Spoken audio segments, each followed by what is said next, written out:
Well, good morning, and welcome to part two of my unboxing the Nutrimill Impact grinder and baking of bread. As I mentioned in my short, our first experience didn't turn out too well, not like we expected anyway.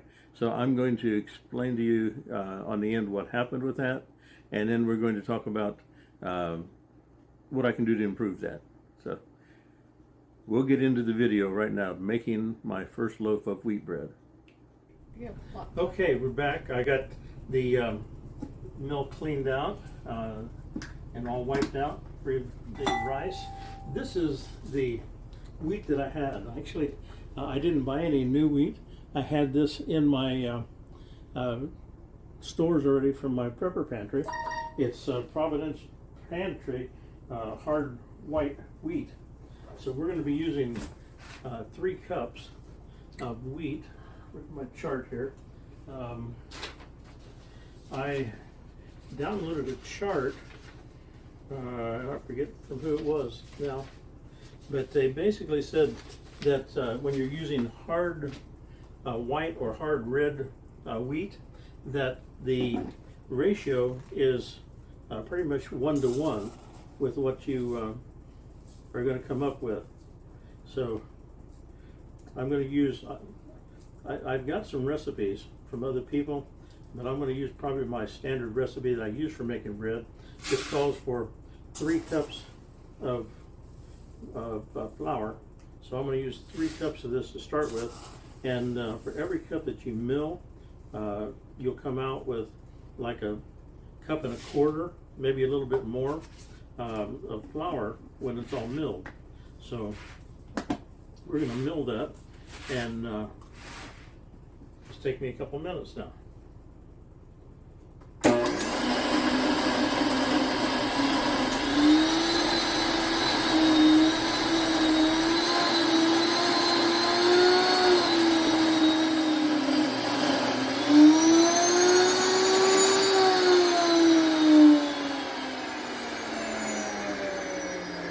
How long can you keep wheat? You know, some people say that it lasts forever as long as it's stored in a dry, plain situation. This particular wheat that I've had is in sealed cans, and I've had it for at least 15 years. So here is our wheat. It's not bleached. It's unbleached, so it doesn't have chemicals and stuff in it. It's a light brown. I don't know if you can see that or not, but it's just a nice golden soft flour. It's just as soft as any flour that I've ever bought at the grocery store before. So I'm looking forward to trying this in a loaf of bread now and see how that does. Now, one of the things that people who talk about it have to say is that this, because it's not all just starch, that it has everything in it, it absorbs a lot more water, so you're going to have to add probably 1/3 cup more water to your mix than you normally do. And of course, if you're an experienced bread maker, which I kind of feel like I am, I'm doing it for the last year or better, you can tell by the consistency, the tackiness, stickiness of the bread dough, whether or not it has enough water in it or not. So I will be working on that. Well, it's been more like an hour before I could get back to it. I got some other things that I had to take care of. We went ahead and put the yeast and flour and water into the KitchenAid mixer and do that. So we're going to add the rest of the ingredients at this time. I have 1/3 cup of olive oil and 1/3 cup of honey that we're putting in at this point.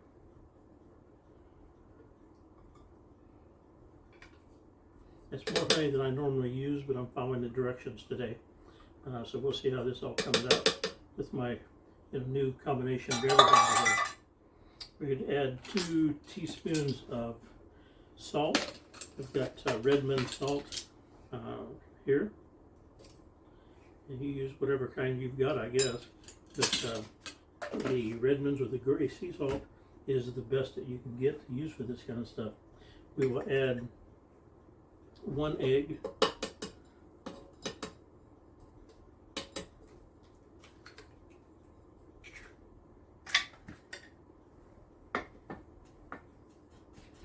And let's see,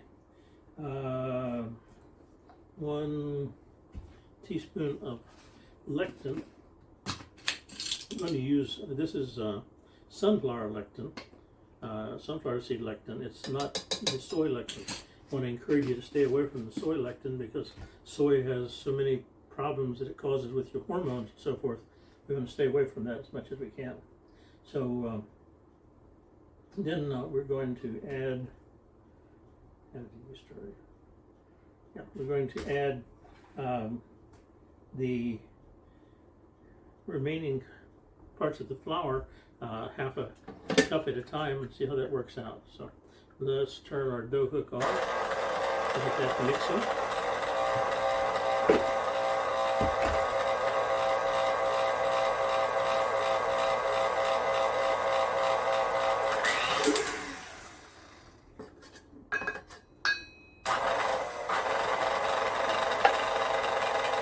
It says to use all of the milled flour. And the last little bit of flour here.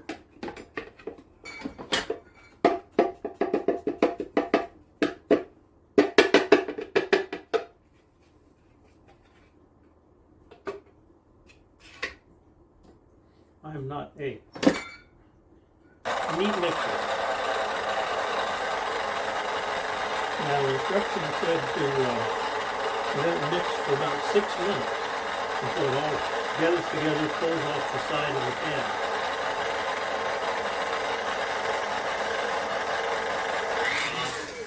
The instruction said let this knead for about 6 minutes until it all gathers together and pulls off the side of the pan and makes a ball in the middle.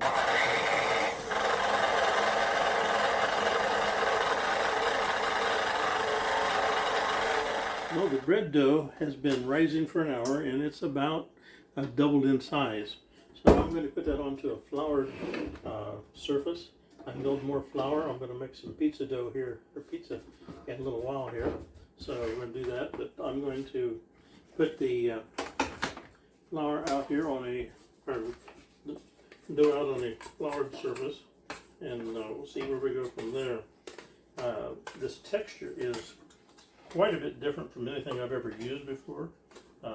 It is really thick, heavy dough, which I guess that's the way it's supposed to be, since it's whole wheat has everything in it. So we'll see how that goes when we complete it. We will divide this up, roll it in loaves, and put it in our bread pan in just a minute here.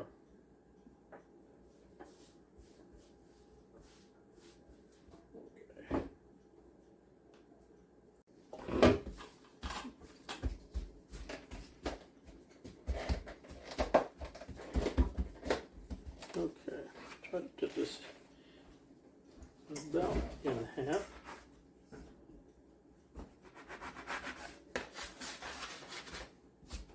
Half over there.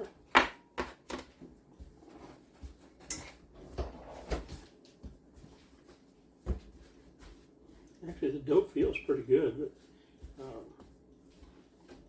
I'm really not sure, since it's the first time I've worked with it, how that's going to work out. Let's see, here are my bread pans.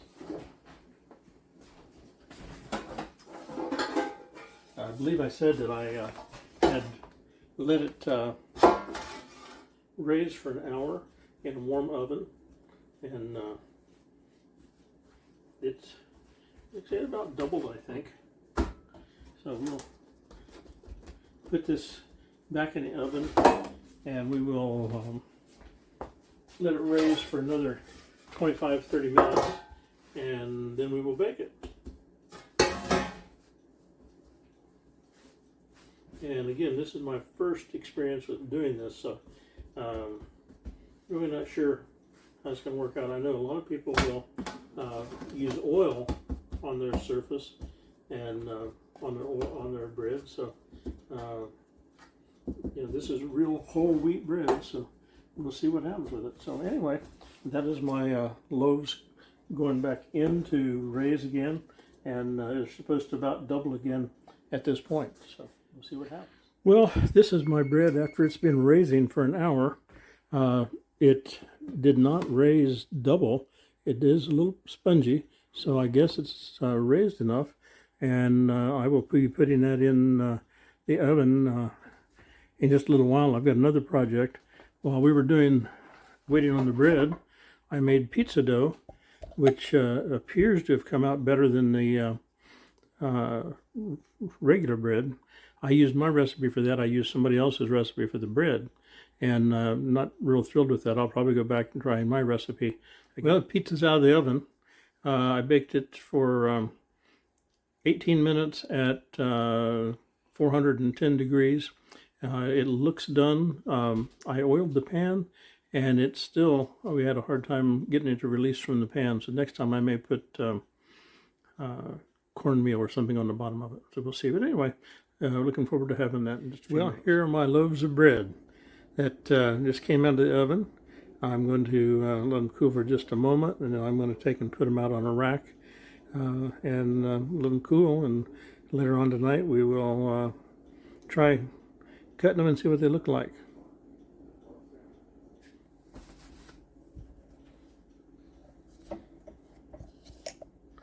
Well, here are my loaves out of the pan. And as you can see, they didn't raise all that much. They're rather heavy loaf, but they feel soft. So my son laughed and said, "You're going to have to cut those long ways just to make sandwich bread out of them, Dad." And I think he's right. This is my first experience with it. I got to tell you, when my well, now that you've seen our attempt to make bread, this is what I actually came out with in the long run. Okay, now it's very tasty, slight nutty, sweet taste. Really enjoyed it. We had a piece of toast for breakfast. Now, if you remember in the last part of the video, the bread came out, it only raised about 2 inches, maybe 2.5 inches thick when we did that. So my son suggested, he said, "Dad, why don't you cut it in half and then cut it into slices?" Which we did, and it worked out great. Fits in the toaster perfectly. Okay, now here's the thing that we learned, or that I learned, as I went back and reviewed the video and checked my recipe and things again. The first thing I learned was I misread the directions. Now, I mentioned to start with, I'm using somebody else's new recipe. It wasn't my recipe that I normally use to make bread. Usually my bread comes out a beautiful loaf of white bread using the store-bought flour. Okay, so I expected it to be a little heavier. But here's what I learned. I misread the recipe. And I thought about it when I did this, and I thought, well, that's what they've got down. When I transposed the numbers down in the recipe, I put 1 teaspoon of yeast rather than 1 tablespoon of yeast, which makes a huge difference in how the bread is going to raise. So that will be corrected the next attempt. Also, we ran into a rather serious problem at one point. When the bread was mixing, we have a heavy-duty Kenmore mixer, okay? And it's never given us any problems. I put it on, I was going to let it mix for about 6 minutes is what they recommend to knead the dough and get it all incorporated and to develop the gluten in it and everything. It's there. So at about 4 minutes, I left the room to go do something else. When I came back in, the mixer had stopped and there was smoke coming out of the motor part.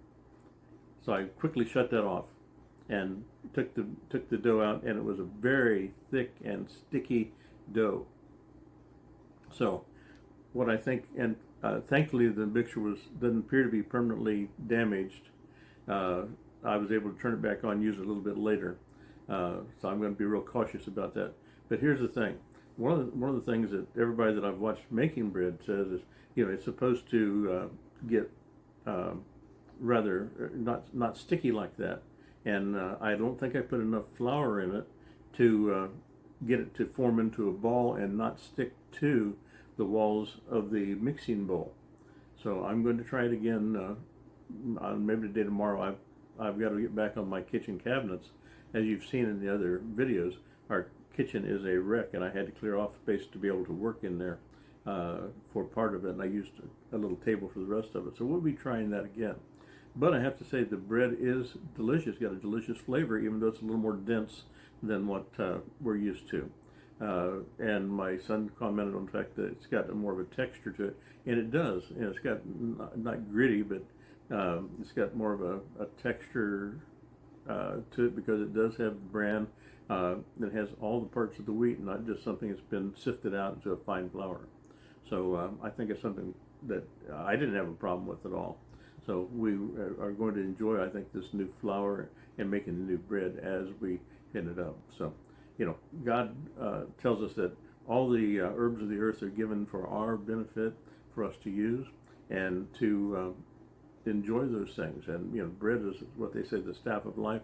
And I think that the whole wheat that we grind ourselves is just that, the staff of life. It has so many more nutrients, so much more benefits to you physically. So we're going to be doing that. So you have a great day today, and enjoy yourself. And as we learn on our homestead journey how to do things better, as I said before, there's a learning curve, and this is part of mine.